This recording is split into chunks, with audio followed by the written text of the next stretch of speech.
You know what, she picked the ball up well from 25 yards and smashed it top corner as well. Good goal. I saw the goal, she took it well, to be fair. One of the goals of the week, if you ask me, but hey ho. Year unbeaten as well now. No, it is a year unbeaten. Hang on, one sec. Leave off. Look where Sandra reckons she is. She's having you on, mate. Helping her sister. Ain't that what you used with Dave a few weeks ago? Exactly. Helping your family out. I'll tell you what I'll do. If that's real, I'll text her the address. If she gets the address right, then obviously she's there, isn't she? Absolute murder. Do you know what that shoe that is? She's been watching you do it with him. Like us. Yeah, she watches you do it with him, and now she's trying to get me. Nah, ain't having a walk all over my eyes. You're quite hard to fool about. Yeah, exactly, you know what I mean? Here, mate, this ain't a wind-up, she's there. She actually is. She actually is. I'll tell you what I'll do. Finish this, jump in the motor, go get Dave, and then we'll shoot down there, yeah? Let's go.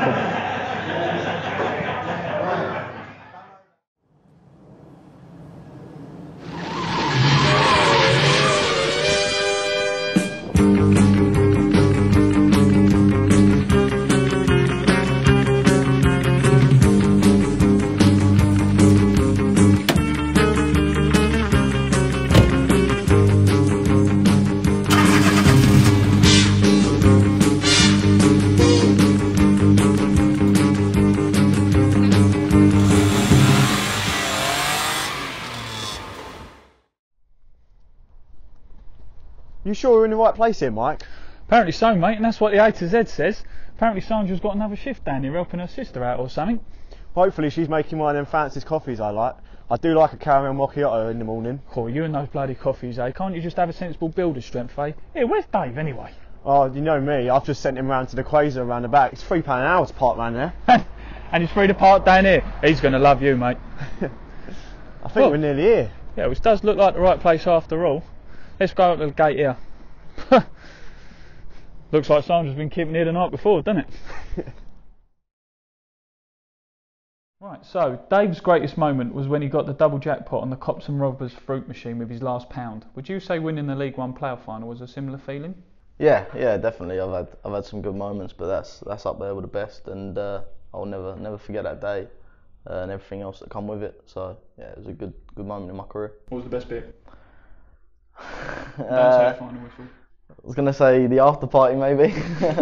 Yeah, afterwards obviously the feeling of just going up and then relaxing over the summer and knowing you're going to the championship next year. I think it was all a bit of a blur, but it was good fun. The best bit about the final was putting your feet up then. Yeah, basically, yeah. Once the hard work was done, obviously it was nervy throughout the game, and obviously I was sitting there just waiting for the final whistle, and it was the last 5 minutes I think of the game was just felt like 5 years, but yeah, after that was all done, it was a great feeling. What is the step up like from League One to the Championship? Is it like when I went from my mum's coffee to a caramel macchiato in Starbucks? Yeah, it's a lot tougher of a league. There's a lot more football played. There's better players. Obviously, a lot of the players you can see now in the Championship are worth a lot of money and are very very good players. And yeah, the step up is big, and you've got to adapt to that. And obviously, the training, our training's gone up. The standards got higher, and every day, we're working and getting better. Sandra loves to have a double gin and tonic after closing the cafe after a busy match day. How do you like to unwind after a game? I'll just go home and play on PS4 really. Yeah, nothing really special. Just go home, put my feet up, play the PS4. Saville, Tunnicliffe, Williams and yourself are fighting for the 2 central midfield places. How does it feel to be part of such a competitive and high quality midfield quartet? Is there a friendly rivalry between you four? Yeah, it's tough. Obviously, I haven't played as much games as I have last year, and the competition's high, and the standards really high. The players in front of me obviously are very experienced and very good players. So yeah, it's been good, but it's improved me since the start of the season. I've become a better player. I've definitely improved in a lot of my game. So yeah, it helps. Does it drive you more that there are better quality players in that position? Yeah, 100%. Because obviously you're working every day to try and get better and try and get in the starting 11. So yeah, it's good to have healthy competition. It drives you on to be better. Is it different playing with someone who isn't as more experienced as Jimmy Abdo, who's had that many games? Yeah, I played a lot with Jimmy. Jimmy was a great player. He was always there, and he's always running about the pitch. He's always there to help you out. And I think the boys that are playing now are in front of me that are just as experienced and have got that knowledge of the game. So I think all the players I've played with have been experienced, so that helps. You show a real passionate side and never say die attitude on the pitch. A side we've only seen when Dave refused to give half his winnings to a little boy after he took his winnings out of the fruit machine. Is this because you're a boyhood fan of the club, or would you be like that if you played for the CAF 5-a-side team, Diego Costa Coffees?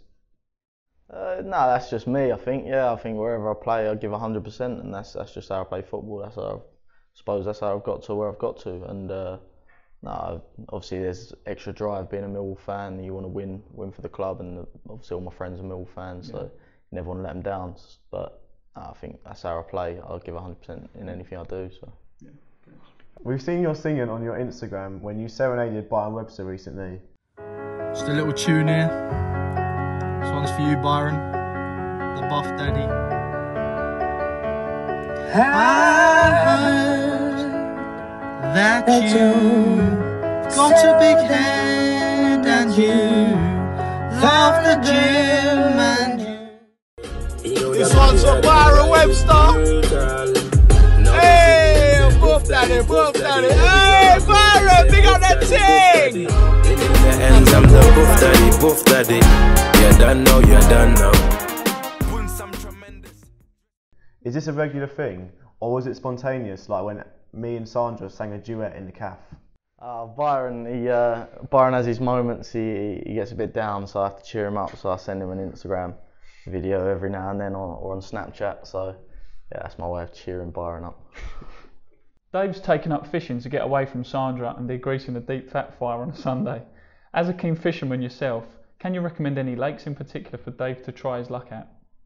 Yeah, Orchard Farm in Tunbridge. I've gone there a lot, and that's where I caught probably my biggest fish in England. So yeah, I think that's probably the one, I'd say.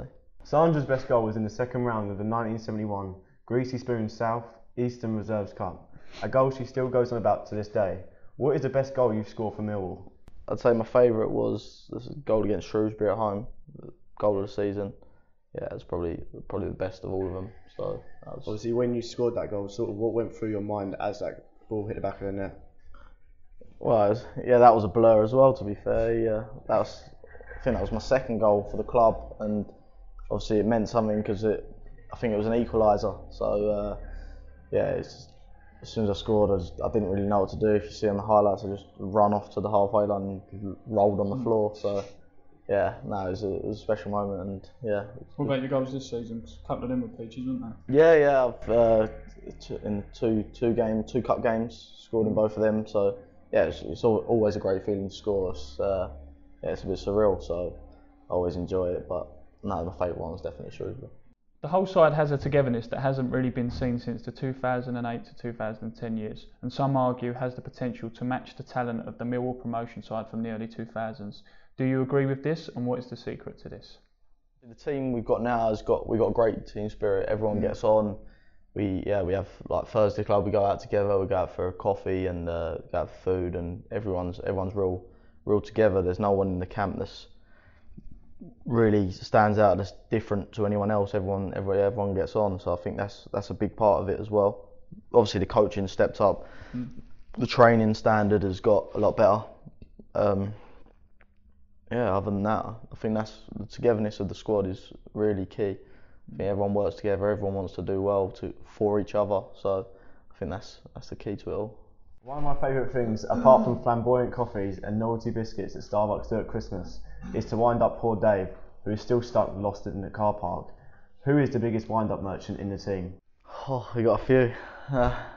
Steve Morrison, he's definitely one of them. He's always winding. Him and Jordan wind each other up. Jordan's the angry man. You don't want to get on the wrong side of him. I think he will kill you if you upset him. There's a few. Jed's always playing tricks, doing jokes on people. Yeah, we got it's a good bunch of lads, good band in the squad. So yeah. So what's Steve Morrison getting up to then? Steve does all sorts. He's a slow one. So if you come back to find your socks missing or your flip flops missing, you know where it's gone and know what he's done with them. Everyone has an idol in life. Harry's being the owner of Starbucks as they do a mean coffee. What was it like to have Tim sign for the club, and how does this help you as a player? He's a top bloke as well, and obviously when he come in, I hadn't met him before. I only watched him play, so to meet him for the first time was it was a bit as you saw, I was a bit excited, but.